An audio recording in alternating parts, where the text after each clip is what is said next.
Hello once again, our most developed student. My name is Confident and welcome to our 24-minute lesson. This is the ultimate guide in maths, science, career guidance, as well as a sneak peek into my personal experiences.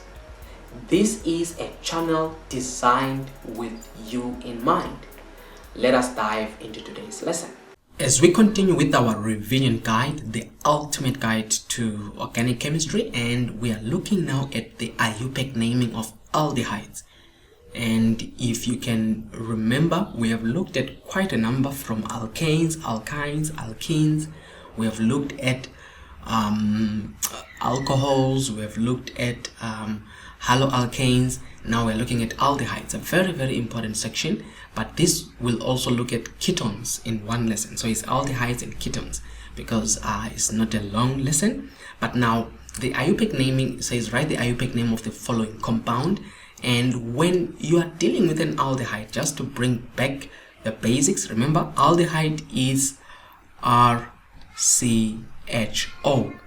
Very, very important. Now, why am I saying that? People or students, I'll say, always confuse this with what?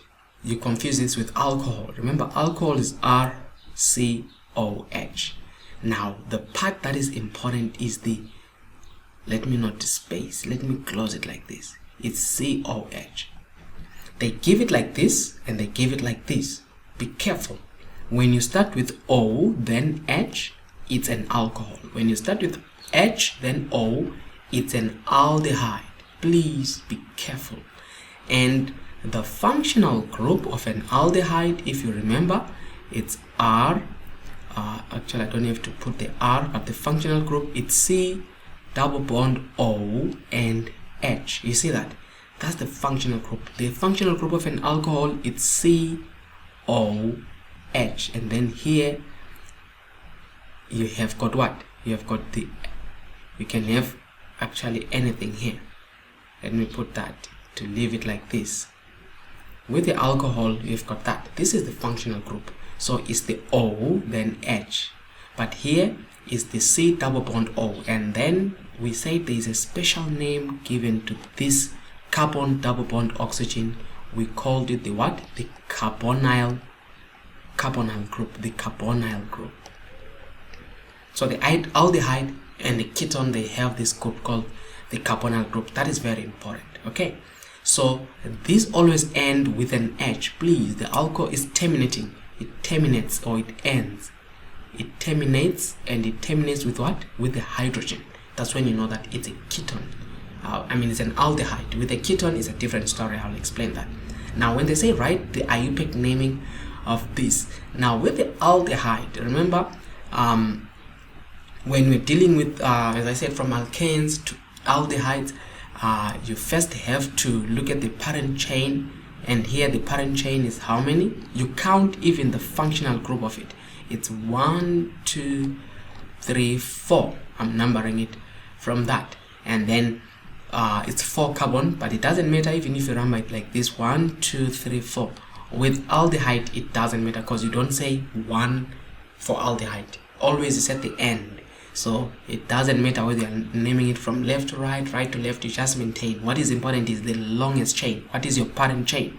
It's 4 carbons. So when you're naming that with 4 carbons, you're going to say 4 carbons is from butane, so it's butanal. See, butane, then you put Al for aldehydes. It's butanal.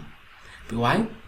But for 4, so it's simple butanol. Nothing complicated with aldehydes. It's a matter of you being careful that they are giving you an aldehyde. So this is what they do in an exam.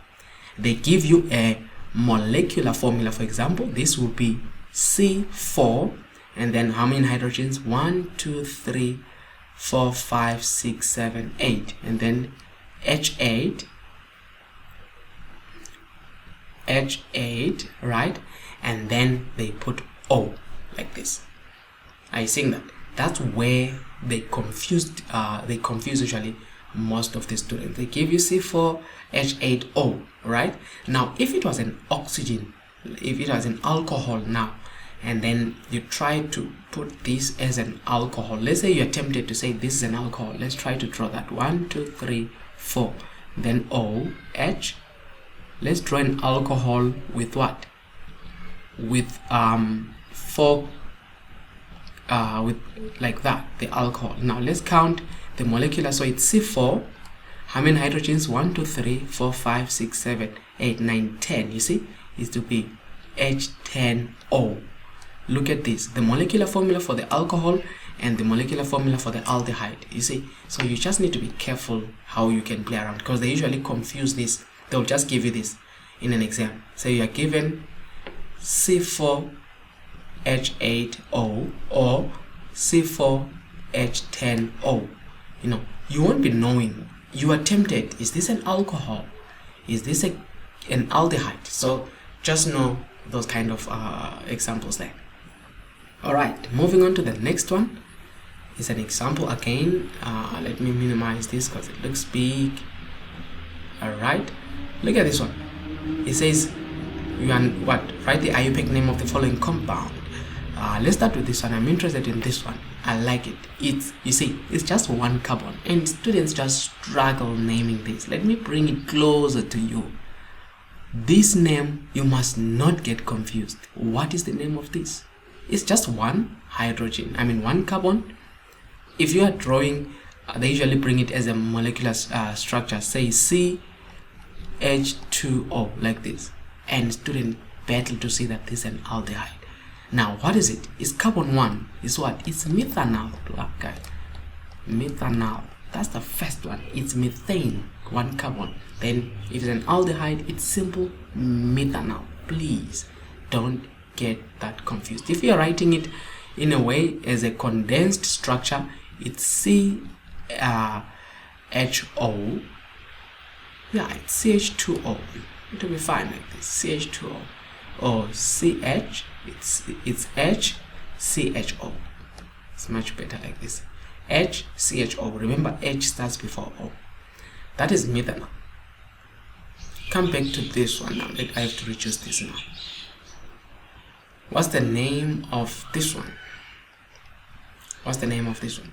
Now, functional group, always check your functional group. You see, there, C double bond OH. That's the aldehyde. Now, the longest chain must be linked to that. You can come there, but when I curve, when I take a 10, it's 1, 2, but if I continue straight, it's 3. So you can see that this is not the longest. The longest is straight. Then automatically this becomes a branch, and this becomes a what? A branch. What's the longest chain? It's 1, 2, 3, 4, 5, 6, 7. But by the way, you are forced here. You cannot number from left to right. You cannot. In this case, you're forced to start numbering from that end. 1, 2, because that's the functional group. 3, 4, 5, 6, 7. You always number from your end. That is the functional group.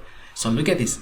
In carbon number 4, remember this is ethyl, and then this is methyl, right?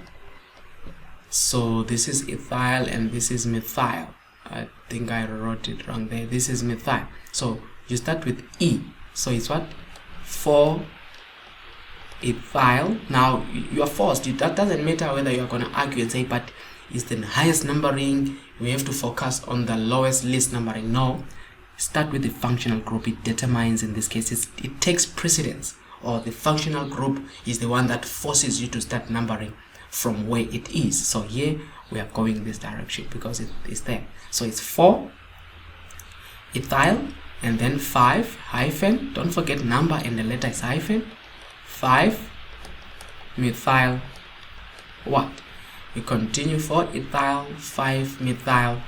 How many carbon? 7 is what? Heptanol. Heptanol.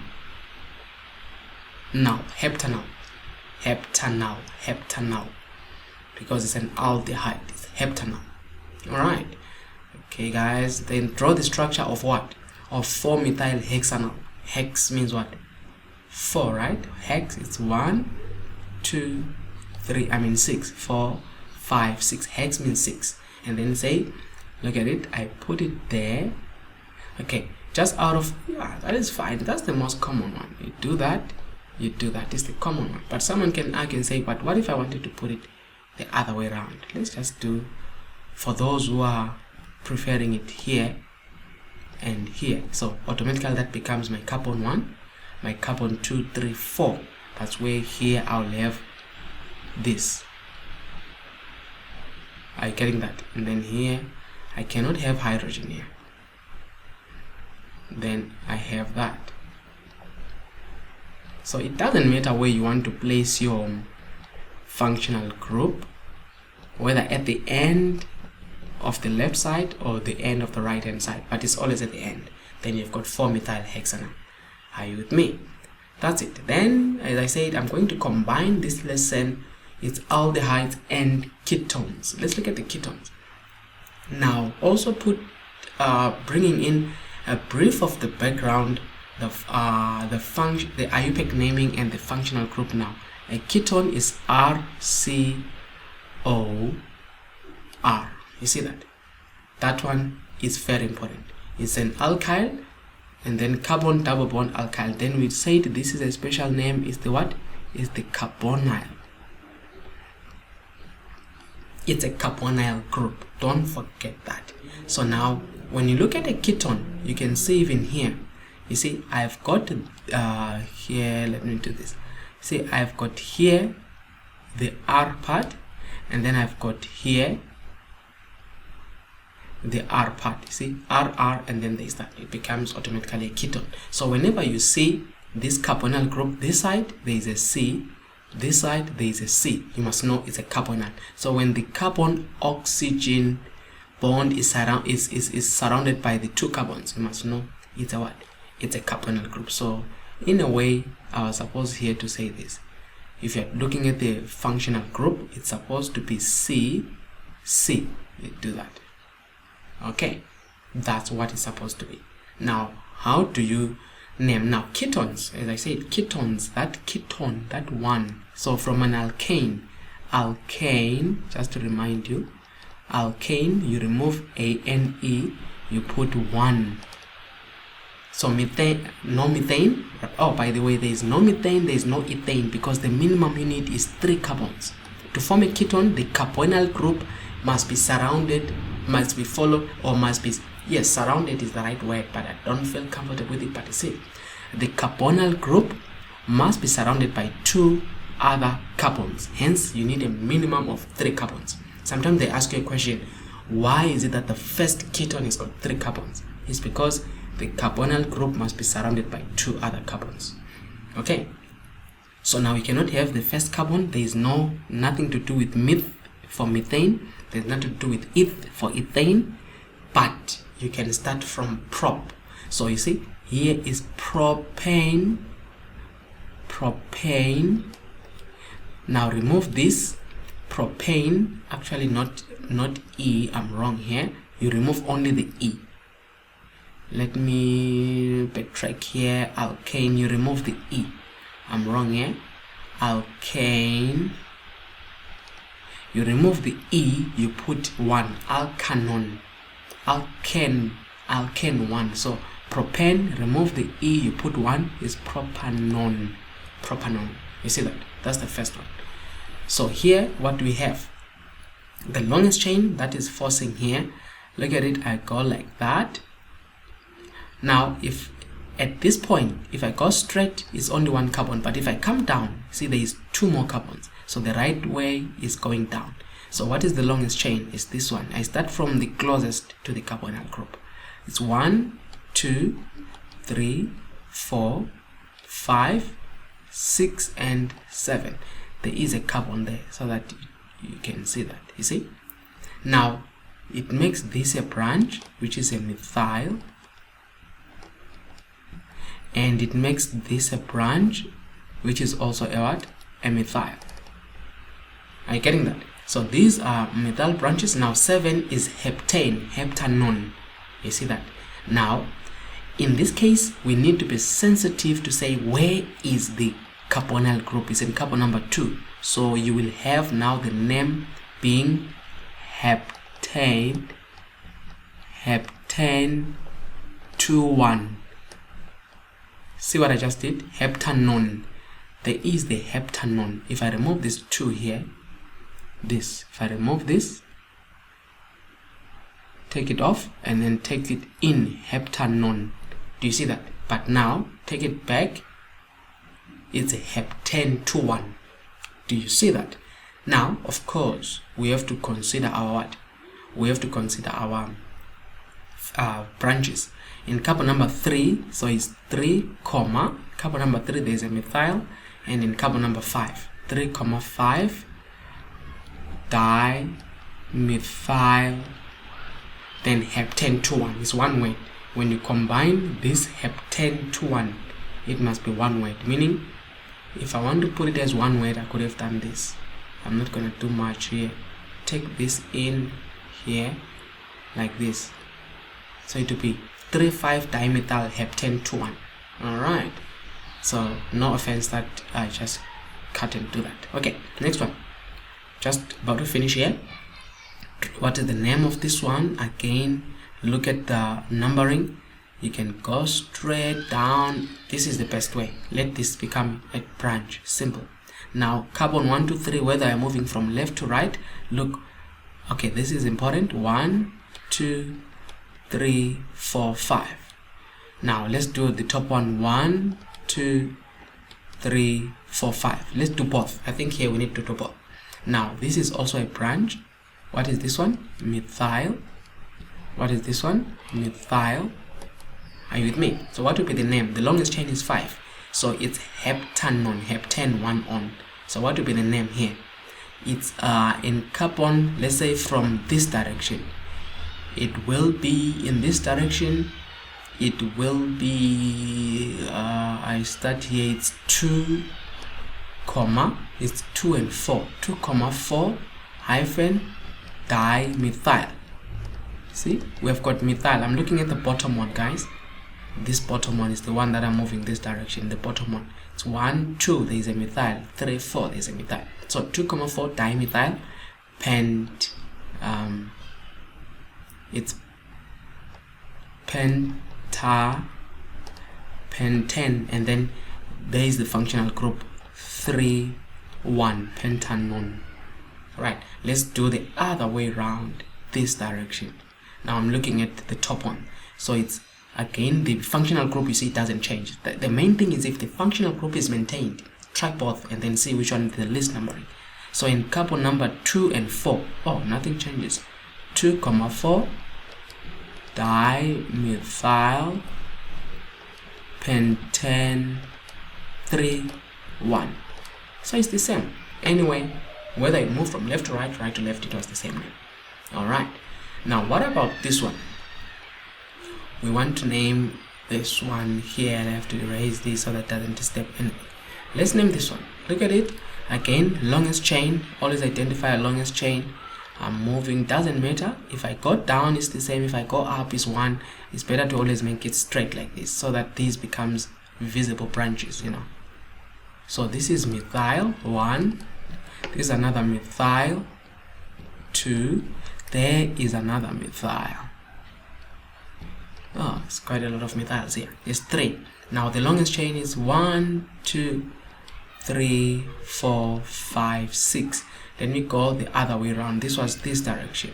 So in this direction, it's 1, 2, 3, 4, 5, 6. Look, the 3 is the one I'm gonna take. I cannot use the bottom one because the functional group is the one that tells me I cannot have the largest number on the functional group. It was having 4, so I need to take 3. So what will be the name? It will be, so it's 6 hexane. You can see that this is simple. Hexane 3 hexanone, hexane 3 1 hexanone. But 3 branches is in carbon number what? Carbon number 2. Let me do it here. It's 2, comma. In carbon number 2 there's a methyl. 5, comma, 5 hyphen trimethyl.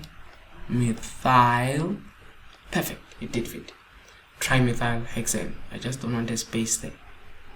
Just write it. There mustn't be a space. 2, 5, 5 trimethyl hex 3, 1. Don't say, but this is the longest number ring, then look at the other one. This one's gonna be a 4 here. If you're doing that, you're gonna make it a 4. So you're gonna have, if you're doing it, this is 1 2 3 4 5 6. Look at this. You're going to say here 2 2 5 trimethyl, and then hexane 41. Now we have violated the rule for the functional group. It's now in carbon number 4, but the functional group, in as much as these are smallest numbering, but they are not the one that determines this. This is a ketone. That's why you call it a ketone. It's not an alkyl, it's a ketone. So the ketone is the one that tells you start which direction, the least numbering. So remember that. All right, then the last one for this day is to look at this one. Says we need to draw the structure of what? Heptane 41. Hept, guys, is not difficult. This one, it's easy. Hept is what? 7. 1 2 3 4 5 6 7 4. 1 2 3 4. Then you do that, put that, that's it. Then the rest you surround them with your what? With your hydrogens, and then we call it a day. That is what we actually, the structure was. So guys, as I'm saying, it is very important for you to keep on revising these. But you guys, if you're not subscribed, I don't know what to say to you now.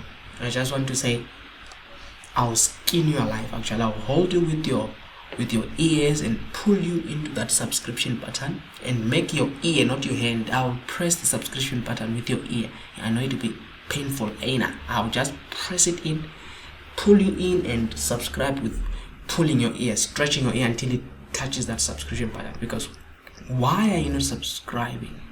All right, because you are missing out a lot, because I'm adding and I'm adding. Look at the next lesson.